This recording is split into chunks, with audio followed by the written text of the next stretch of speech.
Hello all. Good morning to all of the judicial aspirants. मेरे प्यारे बच्चों, हुई है वह जो राम रचि राखा, का कर तर्क बढ़ावे शाखा। ये एक दोहा है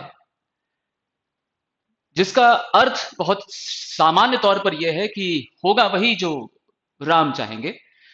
बहुत तर्क करके आप उसकी शाखा बढ़ाइए मत।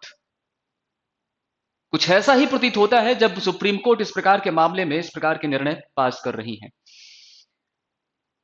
मध्य प्रदेश सिविल जज की भर्ती 2022 के अंतर्गत पिटीशन पर पिटीशन फाइल होते रहे हैं। यह अपने आप में देखना बड़ा विचित्र सा है कि आज की स्थिति में जो भी वैकेंसीज निकल रही हैं, वे सारी की सारी वैकेंसीज में कोई ना कोई फॉल्ट या कोई ना कोई टेक्निकल ग्लिचेस हैं, जिसकी वजह से या तो परीक्षार्थी या फिर अथॉरिटी कहीं ना कहीं इस प्रकार के मामलों को न्यायालय के अंतर्गत ले जाती है और वैकेंसीज न्यायालय के फैसले के अंतर्गत सीमित रह जाते हैं। इन सब में अगर कोई चीज प्रभावित होती है तो उसमें बच्चों का भविष्य, उनका समय और शायद दोनों ही पक्षों का अपना अपना खर्च। यह देखना अपने आप में बहुत ही दुखद है कि आज की स्थिति में जो भी पर्टिकुलर एग्जामिनेशंस की वैकेंसी निकल रही है, वे सारी की सारी वैकेंसीज में कोई ना कोई परिस्थितियां निर्मित हैं जो किसी ना किसी को प्रभावित तो कर ही रही हैं। चाहे वो आप एसएससी के एग्जामिनेशन देख लीजिए, अभी आज के न्यूज में आप उत्तराखंड के एसएससी के एग्जामिनेशन को देख लीजिए, जहां पर पेपर होने से पहले ही लीक हो जा रहा है और बच्चे सड़कों पर आ रहे हैं। 2023 के अंतर्गत आने वाले 22 के अंतर्गत आने वाले इस नोटिफिकेशन में जिसका प्रिलिमिनरी एग्जामिनेशन कंडक्ट होता है और प्रिलिमिनरी एग्जामिनेशन कंडक्ट होने के बाद रिजल्ट आने में एक देरी होती है और बाद में जब रिजल्ट आता है तो निर्णय के अंतर्गत यह भी कह दिया गया कि साहब आप 3 साल की प्रैक्टिस नहीं रखते या 70% नहीं रखते तो भी आप प्रीलिम्स एग्जामिनेशन कंडक्ट करा के प्रीलिम्स एग्जामिनेशन में अपीयर हो सकते हो। रिजल्ट आया तो कहा गया कि अब मेंस में हम इस बात को क्वालिफाई उन्हीं को मानेंगे जो अपने आप में इस पर्टिकुलर क्राइटेरिया को फुलफिल कर रहे होंगे। कभी बच्चे पिटीशन लेकर के पहुंच रहे हैं, कभी अथॉरिटी पिटीशन लेकर पहुंच रही है। यह मामला मध्य प्रदेश हाईकोर्ट के द्वारा फाइल किए गए एसएलपी के अंतर्गत सुप्रीम कोर्ट में था, जहां पर सुप्रीम कोर्ट ने इसके अंतर्गत अपने ऑर्डर को रिजर्व करके रखा हुआ था। आपको जानकर हैरानी नहीं होनी चाहिए, आप में से बहुत सारे लोगों ने दैनिक ऐसे किसी स्पेसिफिक न्यूज़पेपर के अंतर्गत आए हुए कटिंग को भी पढ़ा होगा कि बहुत जल्द मध्य प्रदेश हाईकोर्ट के द्वारा नई वैकेंसीज अनाउंस की जाएंगी। अभी पुरानी वैकेंसीज से हमारा पाला खत्म नहीं हुआ और नई वैकेंसीज आएंगी। प्रीलिम्स हो गया, मेंस हो गया, इंटरव्यू के लिए कुछ कैंडिडेट को चूज भी कर लिया गया। उन बच्चों का भविष्य अभी तक देखा जाए तो कितना एक एक अंधेरे जैसी स्थिति में रहा होगा कि ना तो इंटरव्यू कंडक्ट हो पा रहा है और ना ही इस प्रकार से रिजल्ट आ पाने की स्थिति हो पा रही है और ना ही वो किसी अन्य और फोकस कर पा रहे हैं। अब वे स्टूडेंट जो प्रीलिम्स एग्जामिनेशन कंडक्ट हुआ उसमें पार्टिसिपेट भी कर लिए, उसमें उनकी मार्किंग भी आ गई, कट ऑफ 113 जनरल कैटेगरी के अंतर्गत फिक्स भी कर दी गई और बाद में जब आपने उन कैंडिडेट को वीड आउट भी करने का आदेश रिव्यू पिटीशन के अंतर्गत दे दिया तो बहुत सामान्य सी बात है कि इस प्रकार की सिचुएशन में कट ऑफ तो निश्चित तौर पर थोड़ा सा प्रभावित तो होनी चाहिए थी। और अगर कट ऑफ प्रभावित होगी तो चाहे 1 नंबर 2 नंबर 3 नंबर कुछ तो कम आएगी। जिस तरीके का पेपर का लेवल है, जितने नंबर ऑफ स्टूडेंट अपीयर हुए हैं और जिस तरीके से आप वीड आउट करके बच्चों को बाहर निकालोगे जो इन एलिजिबल है, तो ऐसे बच्चों का क्या होगा, उनके फ्यूचर का क्या। देश के एक बड़े लीगल न्यूज के नेटवर्क ने कल एक पर्टिकुलर सुप्रीम कोर्ट के द्वारा दिए हुए ऑर्डर के बारे में पब्लिशिंग तो कर दी, लेकिन बाद में आप देखिए कि यहां पर अब उनका कोई भी पर्टिकुलर जिक्र नहीं मिलेगा। और यहां पर मैं भी इस बात के लिए सॉरी कहना चाहता हूं अपने बच्चों से कि इसी लाइव लॉ के अंतर्गत दिए हुए न्यूज नेटवर्क के अंतर्गत हमने उस पर्टिकुलर चीज को एक रील्स के माध्यम से आप तक पहुंचाने की कोशिश की कि इस प्रकार की न्यूज देने में, चूंकि सभी इस प्रकार के मामलों में आगे रहते हैं, हमने भी कोशिश की। हम उसके लिए माफी चाहते हैं कि इस प्रकार के मामलों में हमने उसको सीधे तौर पर ऑथेंटिसिटी ना देख करके हमने उसको पब्लिश कर दिया कि राहत देने वाला आदेश है। राहत किसको मिल रही है, बच्चों को या किसी और को। देखा जाए तो बच्चे जो 5 साल का लॉ कंप्लीट कर रहे हैं या 3 साल का लॉ कंप्लीट करके आ रहे हैं और उसके बाद वो जुडिशरी में देश के इस प्रकार के एक विशेष प्रकार के पिलर में अपना भविष्य देखना चाहते हैं या कुछ बड़ा करना चाहते हैं और उसमें भी निश्चित तौर पर धैर्य, पेशेंस, मेहनत, हार्डवर्क और न जाने क्या क्या चीजें लगती हैं, धन, पैसे और किस्मत से लेकर हर प्रकार की चीजें लग रही हैं। और बावजूद इसके अगर इस प्रकार का समय चाया होगा और बच्चों का भविष्य इस प्रकार से अधर में होगा तो परिस्थितियां कैसे निर्मित होंगी। क्या हम इस प्रकार के देश में रह रहे हैं या इस प्रकार के देश का हम निर्माण करना चाहते हैं। माफी चाहता हूं, मेरे शब्द थोड़ा सा यहां पर डिफर भी सकते हैं क्योंकि भावनाओं से ओतप्रोत हैं, लेकिन मैं हर उस पर्टिकुलर अथॉरिटी से यहां पर हाथ जोड़कर विनम्रतापूर्वक निवेदन कर रहा हूं कि बच्चों के बारे में भी सोच लिया जाना चाहिए। सोच लिया जाना चाहिए कि वो किस डर से गुजरते हैं, किस स्थिति से गुजरते हैं, क्या परिस्थितियां रहती हैं, कितना मेहनत करके वो आ रहे हैं। एक अवसर ही तो देना है। तो क्या हम अपने ही देश के बच्चों को एक अपॉर्चुनिटी नहीं ग्रांट कर सकते? अब इसमें बहुत सारी चीजें हैं जो बैकडोर में भी कमिट हुई हैं या होती रही हैं। बीच में मध्य प्रदेश हाईकोर्ट ने ऐसे कुछ बच्चों से फिर से वेरिफिकेशन कराने के रिगार्डिंग डॉक्यूमेंट्स भी कॉल कराए थे। उसके बारे में आज तक कोई कहीं कहीं कोई कहानी नहीं मिल रही है कि आखिरकार किस लिए मंगाया था, क्या स्थिति थी, क्या वास्तविकता में दूसरा मेंस होना था। और दूसरा मेंस तो निश्चित तौर पर पीडब्ल्यूडी कैंडिडेट्स का लिया ही गया, वो भी सुप्रीम कोर्ट के ऑर्डर के बाद। तो ये बात बिल्कुल ठीक है कि इस प्रकार की कोई भी वैकेंसी निकलती है वो साफ स्वच्छ तरीके से उसका निपटान होना चाहिए। इसमें दोनों का ही हित निहित है, चाहे वो अथॉरिटीज हो जिन्हें वैकेंसी फिल करनी है और चाहे वो बच्चे हों जिन्हें अपना करियर उस फील्ड में निर्मित करना है। दोनों ही यहां पर किसी भी प्रकार से उस मसले को लंबी देरी में अटकाने के लिए नहीं बने हुए हैं। लेकिन इस प्रकार के फैसले के आने के बाद तुरंत ही बिना किसी स्पेसिफिक आधार के उसे पब्लिश कर देना, अब देखिए आप, ये वही मैटर है। इसी में जजमेंट रिजर्व करके रखा गया था, high court of Madhya Pradesh versus Jyotsna Dohliya का मैटर। अब इस मैटर में अगर आप वन ऑन वन इंसिडेंट देखना चाहें तो आप इस पूरे जजमेंट को आराम से पढ़ सकते हैं। 13 पेज का जजमेंट है जिसमें सुप्रीम कोर्ट ने मध्य प्रदेश हाई कोर्ट की डिवीजन बेंच के द्वारा उस रिव्यू पिटीशन को खारिज कर दिया जिसमें इस बात का जिक्र हुआ था कि आप फिर से कट ऑफ निर्धारित करिए और दोबारा मेंस कराइए उन बच्चों का जो यहां पर इस प्रकार से एलिजिबल हो पा रहे हैं। उन बच्चों को वीड आउट करिए, शुरू से वीड आउट करिए। यह कौन सी प्रक्रिया है कि हम पहले सभी को अंदर लेंगे, उसके बाद हम मध्य से उस नियम का एप्लीकेशन करके सबको बाहर कर देंगे या उनको बाहर कर देंगे जो इनएलिजिबल है। यह बात ठीक है कि आज की स्थिति में किसी भी प्रकार से इस पर्टिकुलर वैकेंसी का निपटान इसलिए जरूरी है कि पीछे हम लगभग 3 सालों से इस प्रकार की वैकेंसी का इंतजार कर रहे हैं जो 2023, 2024, 2025 में आनी चाहिए थी, समय पर आनी चाहिए थी। आप उत्तर प्रदेश का मैटर देख लीजिए। उत्तर प्रदेश में सिविल जज की वैकेंसी आती है, बाद में पता चलता है कि लगभग 30 कापियां इधर से उधर हो गई। राजस्थान का मैटर देख लीजिए जहां पर आने वाली वैकेंसी किसी न किसी फॉर्म में हाई कोर्ट या सुप्रीम कोर्ट में चैलेंज हो जाती है। हाल फिलहाल में छत्तीसगढ़ के बच्चों का देख लीजिए, एडमिट कार्ड रिलीज नहीं हुआ, कुछ बच्चों का एडमिट कार्ड ही रिलीज नहीं किया गया, पर वो भी पिटीशन के तौर पर कहीं ना कहीं चैलेंजेबल रही, किसी तरीके से एग्जाम हुआ। तो अगर दिल्ली जुडिशरी का आप देख लीजिए, तो किसी न किसी प्रकार के मैटर में अगर हम इस तरीके से उलझते रहे तो क्या समय पर इस प्रकार की वैकेंसीज फिल हो सकेंगी? और क्या बच्चे सही ढंग से इस प्रकार के मामलों में, इस प्रकार के केसेस में अपना 100% लगा करके अपने भविष्य के प्रति फोकस हो पाएंगे?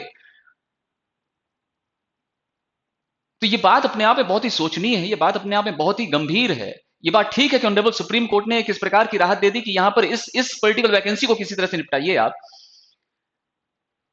किसी तरह से इसका आप कंप्लीशन करिए और अगली वैकेंसीज को आप नए एलिजिबिलिटी क्राइटेरिया के आधार पर फोकस करिए। पर सोचनीय विषय यह है बच्चे कि यहां पर बहुत सारे ऐसे एस्पिरेंट हैं जो शायद अपने अंतिम वर्ष में रहे होंगे या शायद जो है या अभी भी लगभग 200 के आसपास या 150 के आसपास जो भी कैंडिडेट रहे होंगे जिनकी संख्या रही होगी, जो संभवतः इस प्रकार के कट ऑफ की स्थिति नीचे आने पर मेंस लिखने के लिए उन्हें अवसर मिल पाता और संभवतः उन्हें इस प्रकार की वैकेंसी में सिलेक्ट होने का अवसर मिल पाता, वो नहीं मिला, उस पर कोई बात नहीं हुई। तो इस ऑर्डर से बहुत ज्यादा खुश होने की बात नहीं है। मैंने आज भी एक तथाकथित नेशनल हिंदी न्यूज़पेपर का भी आर्टिकल पढ़ा या उसका पेज पढ़ा जिसमें उन्होंने फ्रंट पेज पर बहुत छोटे कॉलम में ये बात लिख दी है कि बहुत बड़ी राहत मिल गई है, 70% 3 साल की प्रैक्टिस हट गई है। अरे हमेशा के लिए नहीं हटी है, बस हट गई है। आने वाली जो भी वैकेंसीज हो नई एलिजिबिलिटी क्राइटेरिया के आधार पर होंगी, सिर्फ इस वैकेंसी को किसी तरह से क्लियर करने के लिए लिखा गया है। इसका इस रूप में इंटरप्रिटेशन नहीं हो जाना चाहिए कि बहुत बड़ा राहत मिल चुका है। तो पॉइंट बहुत क्लियर है कि अब आप देखिए इसमें जिस तरीके से आर्गुमेंट्स हुए हैं, दोनों पक्षों के अपने अपने आर्गुमेंट हुए हैं।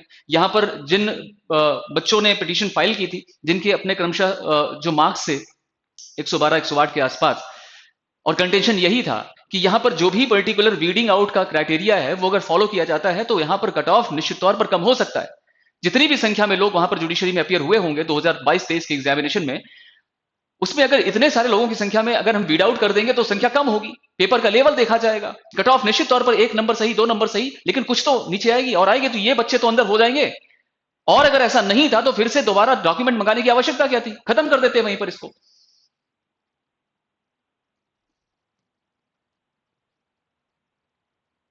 Now see from the point number 12 where the order has been made.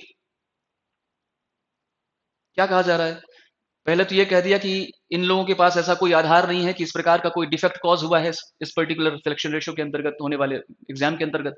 दूसरा ये कह दिया कि from the efforts discussion it can be seen that contention raised by respondent as regards recomputation of cut off marks was only on the basis of their apprehension. ये केवल apprehension है कि cut off नीचे आएगी या cut off उतनी होनी चाहिए, ये अप्रीहेंशन है, इसलिए इस बात को खारिज किया जाना चाहिए। The High Court found that excluding ineligible candidate would not result in reducing the cutoff mark, and there was no likelihood of respondent being considered for the final examination. The respondent could not furnish any explanation in this regard. The contention raised by respondent based on likelihood of rejection in the reduction in the cutoff marks having been turned down, it was not open for High Court in exercise of review jurisdiction to reconsider the very same contention, holding otherwise such exercise could have been undertaken only in exercise of appellate jurisdiction, not in exercise of ये भी बात सही है कि ये contention appellate jurisdiction देखी जाएगी, पुनर्विलोकन वाले जुरिस्डिक्शन में देखी ही नहीं जाएगी। हाई कोर्ट को ऐसा करना ही नहीं चाहिए था। A perusal of the impugned order indicates that High Court has proceeded on the premise that it was necessary to weed out ineligible candidate who had provisionally appeared in the preliminary examination by assuming that there was a likelihood of ineligible candidate securing appointment. We find, क्या पाती है Supreme Court, that all these contentions raised by respondent had been duly considered by the High Court when it dismissed the writ petition under this particular date. In the fact of the present case, there was no occasion to invoke review jurisdiction. कोई आधार नहीं है। Direct holding of fresh main examination more so when the advertisement had been issued on 23 and recruitment process continued till June 2024। The conduct of second main examination in so far as physically impaired candidate is a different matter that is coming within different kind of scope. It was restricted only for PWD candidates. Even on this ground, review jurisdiction could have not have been invoked. जितने भी आधार, जितने भी contention आप raise कर रहे हो, उसे किसी न किसी पॉइंट पर खारिज किया जा रहा है। ठीक है, मान लेते हैं पीडब्ल्यूडी कैंडिडेट्स का एक डिफरेंट मैटर, डिफरेंट स्कोप है, उसका मेंस एग्जामिनेशन आपने कंडक्ट करा लिया, ये एक डिफरेंट एस्पेक्ट है। The affidavit filed by registrar pursuant to the order passed by this court in the present special leave petition indicating in clear terms that no eligible candidate, though successful in the main written examination, would be called for interview. The apprehension expressed by the respondent, though unfounded, stand answered. देख रहे हैं आप आगे। For all these reasons, the impugned order dated so and so passed by High Court in exercise of review jurisdiction is set aside. तो high court ने जो आदेश दिया था उसे तो समाप्त कर दिया। Review petition filed by respondent stands dismissed, और आपके इस पर्टिकुलर पिटीशन को खारिज किया गया था। The appellant shall conclude the recruitment process initiated pursuant to the advertisement dated so and so at the earliest. The appeal is allowed in aforesaid terms, leaving the parties to bear their own cost. सीधी सी बात है, most of the people wanted the same thing. हम सभी यही चाहते थे, aspirant भी यही चाहता था कि जल्द से जल्द इस पर्टिकुलर वैकेंसी का कंप्लीशन होना चाहिए, नई वैकेंसी को लेकर के बच्चे तैयार हो सकें, उसके लिए अवसर मिलना चाहिए। लेकिन देखा जाए तो इसमें ऐसे बच्चों का क्या होगा, उन बच्चों का क्या होगा, उन स्टूडेंट्स के इंटरेस्ट का क्या होगा। ठीक है, किसी तरह से चूंकि ये वैकेंसी इतनी उलझ गई कि इसे किसी तरह से कंप्लीट करने का रास्ता तो निकालना ही है। दोषारोपण की बात नहीं है, दोष किसको देंगे और बच्चे किसको दोष देंगे, और वो क्या ही कर लेंगे, ये भी लगता है। परंतु ये बात बहुत विचारणीय हो जाती है जब हम देश में अपनी जुडिशियल सिस्टम पर इतनी बड़ी आस्था और आस के साथ जाते हैं। खैर, जो भी है, इस विषय पर अभी स्थिति यही है। अगर हम दैनिक भास्कर के अंतर्गत भी देखें तो इन्होंने भी केवल एक छोटे से पेज पर उसे फ्रंट पेज में कवर करके रख दिया है और सिर्फ उतनी ही बात कही है जितना आवश्यक तौर पर कही जानी चाहिए थी। वर्डिक्टम ने भी इस बात को इसी हेडिंग से लिखा है, supreme Court set aside Madhya Pradesh High court order mandating 3 year legal practice for judicial recruitment. और ऐसी बात जो कल लाइव लॉ के नेटवर्क में आई थी कि 3 साल का प्रैक्टिस समाप्त हो गया और 70% की प्रैक्टिस समाप्त हो गई, ऐसी कोई बात आप शायद कहीं पढ़े ऑर्डर में या नहीं। देखिएगा एक बार इस आदेश को जो सुप्रीम कोर्ट के वेबसाइट पर भी अपलोडेड है। यहां पर भी मैं आपको दिखा देता हूं, बहुत शॉर्ट में इस बात को लिखा गया होगा, ये देख लीजिए आप। Supreme Court set aside the Madhya Pradesh High Court ruling which made 3 year legal practice mandatory to be eligible for civil जज पोस्ट। ये बात पता नहीं कहां से लिखी हुई है। The apex court last year stated the high court order stalling recruitment process civil judges carried out without mandatory requirement of 3 years practice. The amended rules upheld by High Court, but it started another round of litigation and two unselected candidates claimed being eligible. Once amended rules were applied while demanding the review of the cutoff. Restraining the recruitment to the post, the High Court directed the exclusion of successful candidates in preliminary examination not fulfilling the eligibility criteria under the amended recruitment. Apex Court was hearing an appeal filed by MP High Court, order passed by its division bench directing it to weed out and exclude all the successful candidates in preliminary examination held on 14th of Jan who did not fulfill the eligibility criteria under the amended rules. तो मध्य Pradesh High court में division bench ने जो एक judicial review के तहत order दिया था उसको सुप्रीम कोर्ट ने सेट असाइड कर दिया, समाप्त कर दिया और सीधे तौर पर उनका आदेश ये है, ये फालतू की चीजें बंद करके आप जो है इस वैकेंसी को कंप्लीट करिए। ठीक है, वैकेंसीज तो कंप्लीट हो ही जाएंगी, कैसे भी करके होनी भी चाहिए। बच्चे तो आते जाते रहेंगे, एस्पिरेंट्स का क्या है, वो तो कंपटीशन में आए ही इसलिए हैं। ठीक है, जैसा भी है।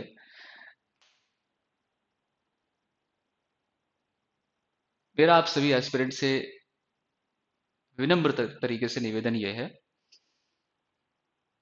बात यह भी ठीक है कि इस तरह की चीजें होती रहेंगी और वैकेंसीज आती जाती रहेंगी। जैसे ही नई वैकेंसी आएगी, नो डाउट आपको अपनी सारी चीजें भूलकर फिर से पूरी जान लगा करके उसके लिए तत्परता के साथ लड़ना होगा। मैं इस बात पर भरोसा और विश्वास रखता हूं कि जीवन में जब कभी भी कोई नई चीज होती है बच्चे, तो उसके लिए हम सभी को तैयार होने की जरूरत होती है, उसके लिए चिंता करने की जरूरत नहीं होती।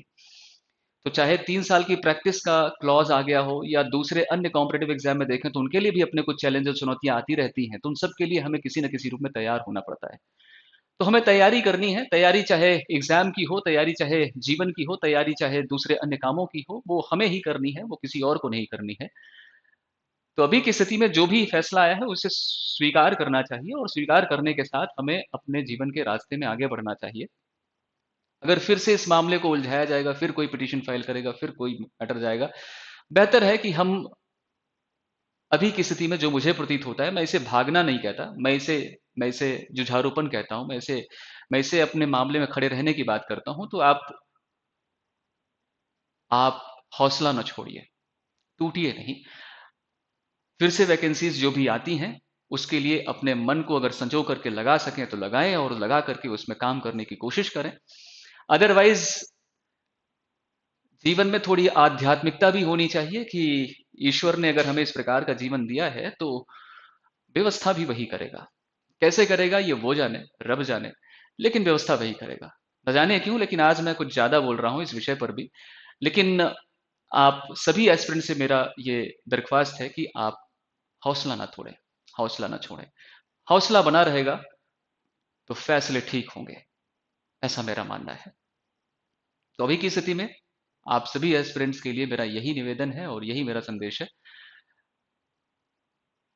मैं व्यक्तिगत तौर पर इस टीम के अंतर्गत एक हिस्सा होने के नाते जो कुछ भी हो सकेगा अपने प्लेटफॉर्म के माध्यम से आप सभी विद्यार्थियों के बीच वो कार्य करते रहने की कोशिश आपके फेवर में करता रहूंगा, विशेषतः आपके अध्ययन को लेकर के, आपके करियर, लॉ फील्ड में आपके करियर को लेकर के। यहां से जैसी भी स्थिति होगी उसके लिए हम तत्पर रहेंगे।